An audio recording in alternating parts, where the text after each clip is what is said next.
शिव जी की अष्टमूर्तियों का तथा अर्धनारीश्वर रूप का सविस्तार वर्णन। नंदीश्वर कहते हैं, ऐश्वर्यशाली मुने, तुम तो महेश्वर के उन श्रेष्ठ अवतारों का वर्णन श्रवण करो जो लोकों में सबके संपूर्ण कार्यों को पूर्ण करने वाले अतएव सुखदाता हैं। तात, यह जगत में उन परमेश्वर शंभु की 8 मूर्तियों का स्वरूप ही है। जैसे सूत में मणियां पिरोई रहती हैं, उसी तरह यह विश्व उन अष्टमूर्तियों में व्याप्त होकर स्थित है। वे प्रसिद्ध 8 मूर्तियां ये हैं: शर्व, भव, रुद्र, उग्र, भीम, पशुपति, ईशान और महादेव।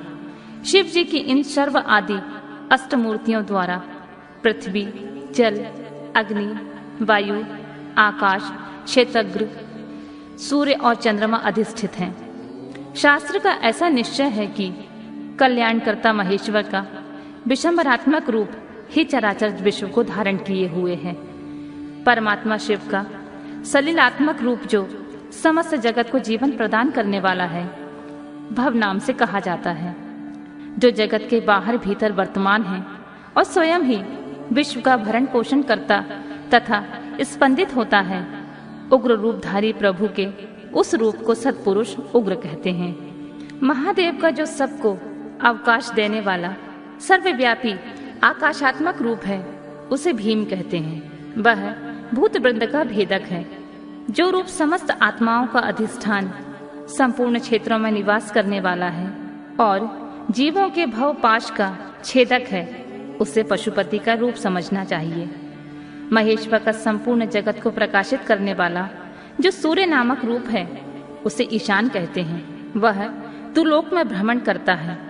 अमृतमयी रश्मियों वाला जो चंद्रमा संपूर्ण विश्व को आनंदित करता है, शिव का वह रूप महादेव नाम से पुकारा जाता है। आत्मा परमात्मा शिव का 8वां रूप है।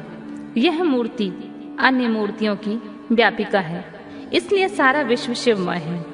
जिस प्रकार वृक्ष के मूल को सींचने से उनकी शाखाएं पुष्पित हो जाती हैं, उसी तरह शिव का पूजन करने से शिव स्वरूप विश्व परिपुष्ट होता है। जैसे इस लोक में पुत्र पौत्र आदि को प्रसन्न देखकर पिता हर्षित होता है, उसी तरह विश्व को भली भांति हर्षित देखकर शंकर को आनंद मिलता है। इसलिए यदि कोई भी देहधारी को कष्ट देता है तो निसंदेह मानो उसने अष्टमूर्ति शिव का ही अनिष्ट किया है। सनत कुमार जी, इस प्रकार भगवान शिव अपनी अष्टमूर्तियों द्वारा समस्त विश्व को अधिष्ठित करके विराजमान हैं। अतः तुम पूर्ण भक्ति भाव से उन परम कारण रुद्र का भजन करो। प्रिय सनत कुमार जी, अब तुम शिव जी के अनुपम अर्धनारीश्वर रूप का वर्णन सुनो। महाप्राज्ञ, वह रूप ब्रह्मा की कामनाओं को पूर्ण करने वाला है। सृष्टि की आदि में जब सृष्टिकर्ता ब्रह्मा द्वारा रची हुई सारी प्रजाएं विस्तार को नहीं प्राप्त हुई, तब ब्रह्मा उस दुख से दुखी होकर चिंताकुल हो गए। उसी समय यो आकाशवाणी हुई, ब्राह्मण, अब मैथुनी सृष्टि की रचना करो। उस व्योम वाणी को सुनकर ब्रह्मा ने मैथुनी सृष्टि उत्पन्न करने का विचार किया, परंतु इससे पहले नारियों का कुल ईशान से प्रकट ही नहीं हुआ था। इसीलिए पतियोनि ब्रह्मा मैथुनी सृष्टि रचने में समर्थ न हो सके। तब वे यूं विचार करके कि शंभु की कृपा के बिना मैथुनी प्रजा उत्पन्न नहीं हो सकती, तब करने को उद्यत हुए।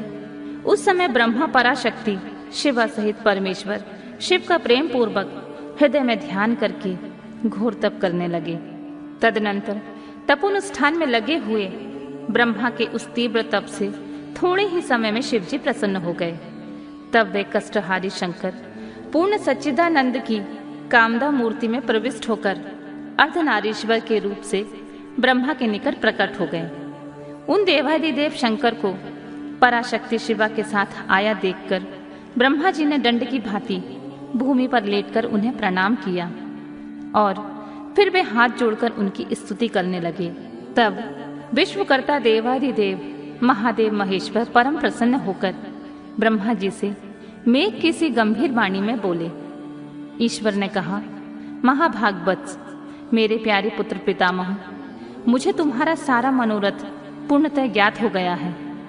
तुमने जो इस समय प्रजाओं की वृद्धि के लिए घोर तप किया है, तुम्हारे उस तप से मैं प्रसन्न हो गया हूं और तुम्हें तुम्हारा अभीष्ट प्रदान करूंगा। यूं स्वभाव से ही मधुर तथा परम उदार वचन कहकर शिव जी ने अपने शरीर के अर्धभाग से शिवा देवी को पृथक कर दिया। तब शिव से पृथक होकर प्रकट हुई उन परमा शक्ति को देखकर ब्रह्मा विनम्र भाव से प्रणाम करके उनसे प्रार्थना करने लगे। ब्रह्मा जी ने कहा, शिवे, सृष्टि के प्रारंभ में तुम्हारे पति देवाधिदेव परमात्मा शंभु ने मेरी सृष्टि की थी और मेरे द्वारा सारी प्रजाओं की रचना की थी। शिवे, तब मैंने देवता आदि समस्त प्रजाओं की मानसिक सृष्टि की थी, परंतु बारंबार रचना करने पर भी उनकी वृद्धि नहीं हो रही है। अतः अब मैं स्त्री पुरुष के समागम से उत्पन्न होने वाली सृष्टि का निर्माण करके अपनी सारी प्रजाओं की वृद्धि करना चाहता हूँ, किंतु अभी तक तुमसे अक्षय नारी कुल का प्राकट्य नहीं हुआ है।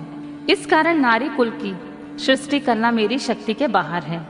चूंकि सारी शक्तियों का उद्गम स्थान तुम ही हो, इसीलिए मैं तुम अखिलेश्वरी परमा शक्ति से प्रार्थना करता हूँ। शिवे, मैं तुम्हें नमस्कार करता हूँ। तुम मुझे नारी कुल की सृष्टि करने के लिए शक्ति प्रदान करो, क्योंकि शिव प्रिय, इसी को तुम चराचर जगत की उत्पत्ति का कारण समझो।